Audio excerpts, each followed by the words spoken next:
मध्य प्रदेश शिक्षक भर्ती परीक्षा एवं अन्य एग्जाम की तैयारी के लिए आप परीक्षा ऐप पर उपलब्ध लाइव वीडियो कोर्सेज एवं टेस्ट सीरीज का उपयोग कर सकते हैं। यहां पर उपलब्ध कोई भी टेस्ट सीरीज या फिर वीडियो कोर्स आप परचेस करते हैं तो हमारे कूपन कोड SOFTGOV40 का उपयोग करें। इसका उपयोग करते ही आपको 40% का इंस्टेंट डिस्काउंट प्राप्त होगा। अधिक जानकारी के लिए लिंक वीडियो के डिस्क्रिप्शन में दिया गया है, जहां से आप परीक्षा ऐप को डाउनलोड कर सकते हैं। नमस्कार दोस्तों, स्वागत है आप सभी का हमारे YouTube चैनल सॉफ्ट स्टडी में एक बार फिर से। तो दोस्तों, इस वीडियो में हम लेकर आए हैं चाइल्ड डेवलपमेंट एंड पेडागोजी के 30 इंपॉर्टेंट क्वेश्चन। यदि आप एमपीटीटीव वर्ग 3 की तैयारी कर रहे हैं तो आपके लिए यह वीडियो इम्पॉर्टेंट है। और साथ ही साथ यदि आप CTET, UPTT, रीट या फिर NETT एग्जाम जहां पर चाइल्ड डेवलपमेंट एंड पेडागोजी से रिलेटेड क्वेश्चन पूछे जाते हैं, उन सभी के लिए यह वीडियो इम्पॉर्टेंट होगी।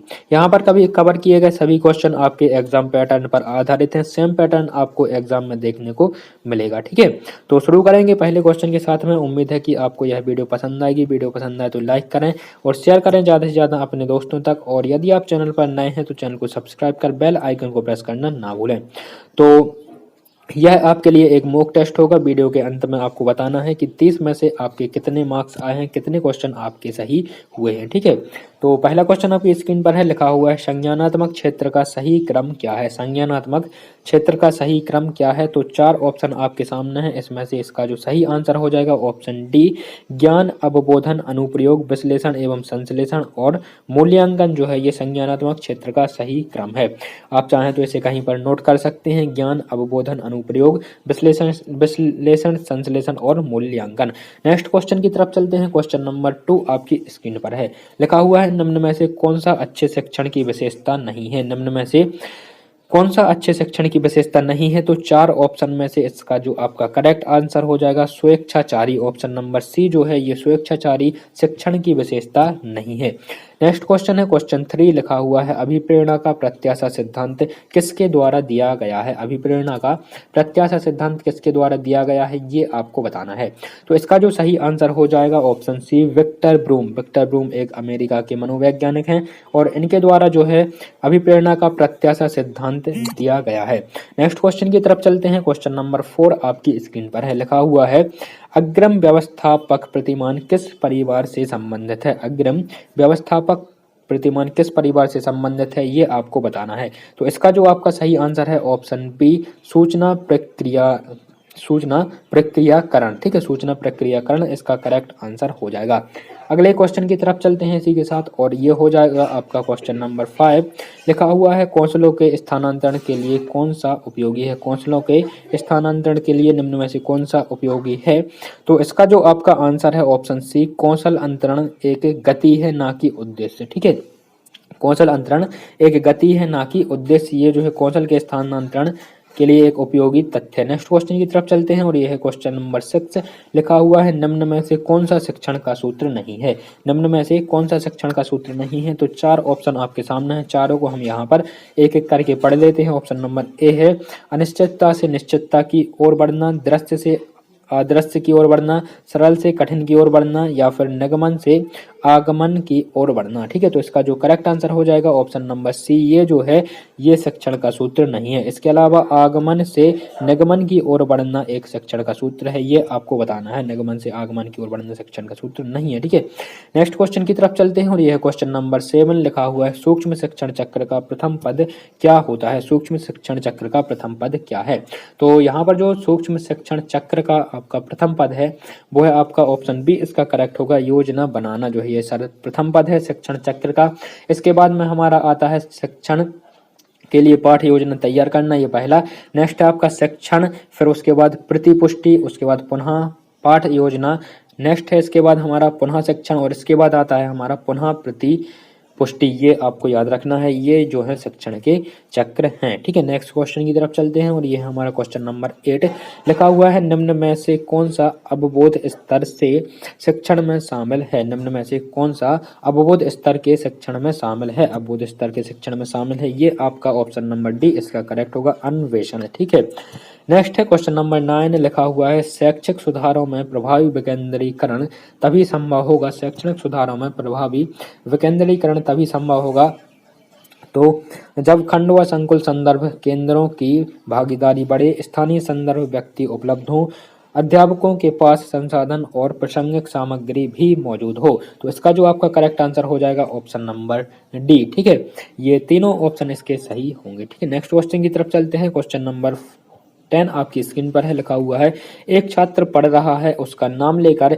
यदि किसी ने बुलाया है, निम्न में से किस संवेदना द्वारा वह अपनी अनुक्रिया प्रकट करेगा। ठीक है, यदि कोई छात्र पढ़ रहा है और उसे कोई बुलाता है तो वह किस अनुक्रिया से जो है संवेदना प्रकट करेगा। तो इसका जो करेक्ट आंसर हो जाएगा ऑप्शन बी, ध्वनि संवेदना से। ठीक है, ध्वनि संवेदना से वह अपनी संवेदना प्रकट करेगा। नेक्स्ट क्वेश्चन की तरफ चलते हैं। क्वेश्चन नंबर 11 है, वह आपकी स्क्रीन पर है, लिखा हुआ है पियाजे के सिद्धांत के अनुसार प्रकृत संक्रियात्मक अवस्था की अवधि क्या है। प्रकृत संक्रियात्मकता की अवधि आपको बताना है। ठीक है, तो इसकी जो अवधि है आपकी 2 वर्ष से 7 वर्ष, ऑप्शन नंबर बी आपका करेक्ट हो जाएगा।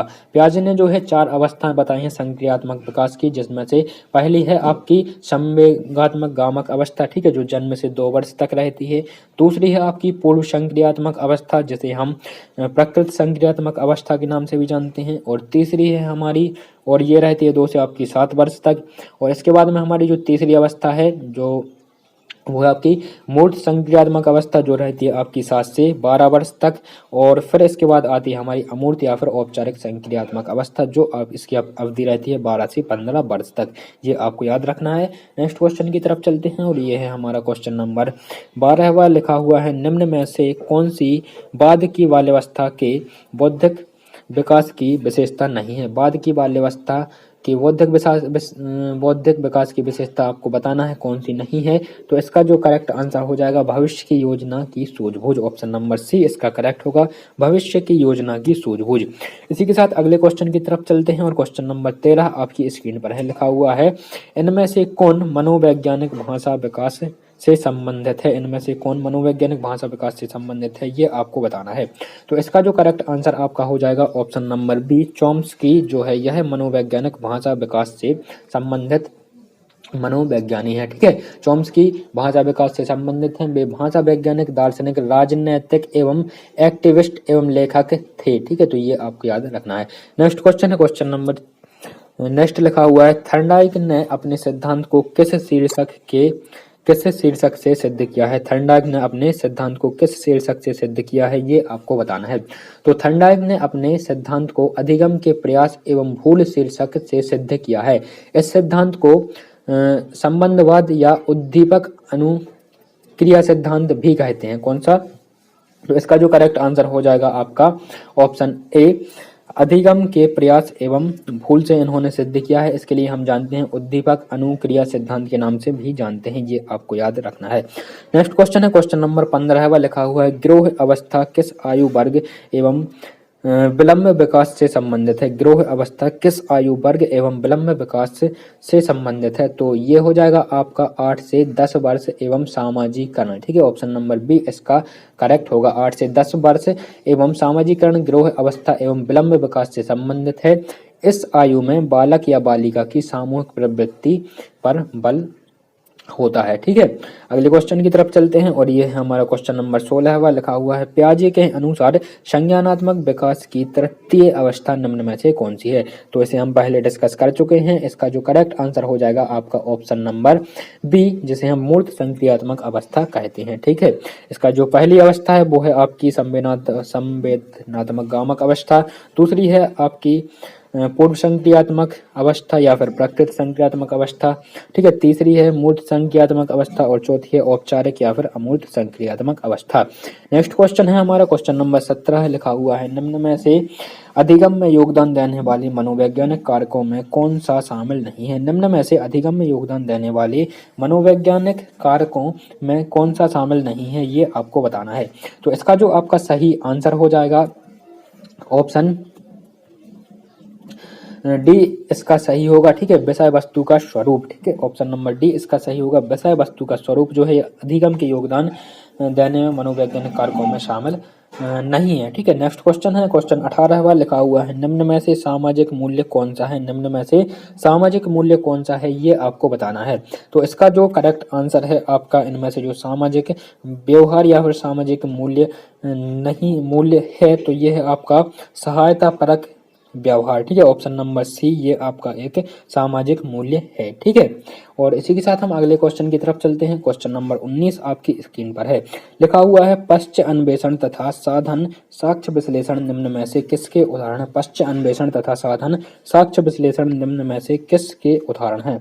तो इसका जो आंसर है आपका स्वतः शोध, ऑप्शन सी इसका सही है। ठीक है, पश्च अन्वेषण तथा साधन साक्ष्य विश्लेषण ये जो है स्वतः शोध के उदाहरण है। अगले क्वेश्चन की तरफ चलते हैं और यह है क्वेश्चन नंबर 20, लिखा हुआ है सीखने के वक्र अभ्यास द्वारा सीखने की मात्रा, गति और प्रगति की सीमा को ग्राफ पर प्रदर्शित करते हैं, यह किसने कहा है। ठीक है, तो यह जो कथन है वो है आपका, तो इसका जो दोस्तों आंसर होना चाहिए ऑप्शन नंबर बी एविंग्रास। ठीक है, एविंग्रास जो है इन्होंने सर्वप्रथम सीखने के ग्राफ की व्याख्या की थी, लेकिन यहाँ पर ये कथन जो दिया गया है, ये कथन इसमें थोड़ा सा डाउट है, इसका सही आंसर अभी क्लियर नहीं है। ठीक है, इसे हम नेक्स्ट वीडियो में कवर करेंगे, लेकिन सीखने का जो ग्राफ है उसकी सर्वप्रथम व्याख्या एविंग्रास ने की थी, ये आपको याद रखना है। ठीक है, नेक्स्ट क्वेश्चन की तरफ चलते हैं और ये है हमारा क्वेश्चन नंबर 21, लिखा हुआ है निम्न में से कौन सा थर्नडाइक के अधिगम के प्राथमिक नियमों में शामिल नहीं है। निम्न में से कौन सा थर्नडाइक के अधिगम के प्राथमिक नियमों में शामिल नहीं है। तो ये जो है ऑप्शन सी इसका करेक्ट होगा, सहचार्यात्मक स्थानांतरण का नियम जो है यह थर्नडाइक के अधिगम के प्राथमिक नियमों में शामिल नहीं है। ठीक है, नेक्स्ट क्वेश्चन की तरफ चलते हैं। क्वेश्चन नंबर 22 आपकी स्क्रीन पर है, लिखा हुआ है अनुकूलित अनुक्रिया सिद्धांत किसके अनुकूलन पर बल देता है। अनुकूलित अनुक्रिया सिद्धांत किसके अनुकूलन पर बल देता है, ये आपको बताना है। तो इसका जो सही आंसर था ऑप्शन ए व्यवहार। ठीक है, अनुकूलित अनुक्रिया सिद्धांत जो है व्यवहार के अनुकूलन पर बल देता है। इस सिद्धांत के प्रतिपादक का नाम आपको याद रखना है, इसके प्रतिपादक हैं इवान पी पावलव। ठीक है, पावलव जो है इससे सिद्धांत के प्रतिपादक हैं अनुकूलन अनुक्रिया सिद्धांत के। नेक्स्ट क्वेश्चन की तरफ चलते हैं और यह क्वेश्चन नंबर 23 लिखा हुआ है क्रिया प्रसूता अनुबंध का दूसरा नाम क्या है। क्रिया प्रसूता अनुबंध का यदि हम दूसरे नाम की बात करें तो इसका आंसर हो जाएगा ऑप्शन नंबर ए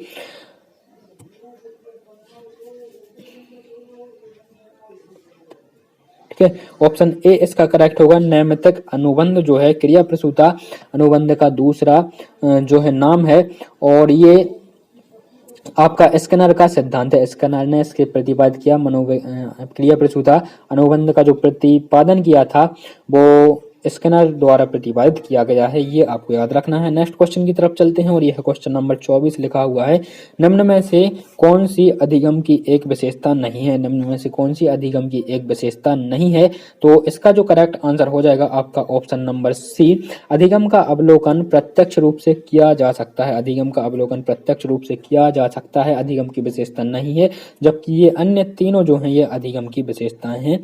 ठीक है, नेक्स्ट क्वेश्चन है क्वेश्चन 25 लिखा हुआ है कोहलर द्वारा यह सिद्ध करना चाहता था, कोहलर यह सिद्ध करना चाहता था कि सीखना है। ठीक है, कोहलर यह सिद्ध करना चाहता था कि सीखना है, तो इसका जो करेक्ट आंसर हो जाएगा ऑप्शन बी संज्ञानात्मक संकार्य। ठीक है, सीखना संज्ञानात्मक संकार्य है, कोहलर यह सिद्ध करना चाहते थे। नेक्स्ट क्वेश्चन की तरफ चलते हैं। क्वेश्चन 26 आपकी स्क्रीन पर है। ठीक है, यहाँ पर आपको बताना है कि किसी भी नई भाषा को सीखने के लिए कहाँ से प्रारंभ किया जाना चाहिए। किसी भी नई भाषा को सीखने के लिए कहाँ से प्रारंभ किया जाना चाहिए, तो काफी सिंपल क्वेश्चन है। इसका जो प्रारंभ होता है अक्षरों व शब्दों के मध्य सहचार्य से इसका प्रारंभ होता है। ठीक है, अक्षरों व शब्दों के मध्य सहचार्य से किसी भी नई भाषा को सीखना प्रारंभ किया जा सकता है, क्योंकि भाषा सीखने की प्रक्रिया क्रमिक रूप से होती रहती है।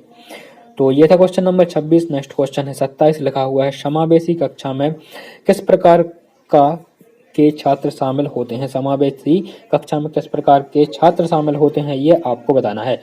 तो इसका जो आंसर हो जाएगा आपका सामान्य एवं विशिष्ट बुद्धि दोनों प्रकार की बुद्धि के छात्र जो हैं वो समावेशी कक्षा में शामिल होते हैं। नेक्स्ट क्वेश्चन है 28 लिखा हुआ है अधोलिखित में गणित संबंधी अधिगम अक्षमता को कौन सा पद परिभाषित करता है। अधोलिखित में गणित संबंधी अक्षमता को कौन सा पद परिभाषित करता है, ये आपको बताना है। तो इसका जो करेक्ट आंसर हो जाएगा ऑप्शन बी गणना दोष। ठीक है, गणना दोष ये जो है अधोलिखित में गणित संबंधी अधिकतम अक्षमता को प्रदर्शित करता है। इसे हम डिस्कैलकुलिया के नाम से भी जानते हैं, तो ये आपको याद रखना है। नेक्स्ट क्वेश्चन है क्वेश्चन नंबर 29, लिखा हुआ है कि समावेशीकरण की सफलता के लिए आवश्यक है, निम्न में से समावेशीकरण की सफलता के लिए क्या आवश्यक है, ये आपको बताना है।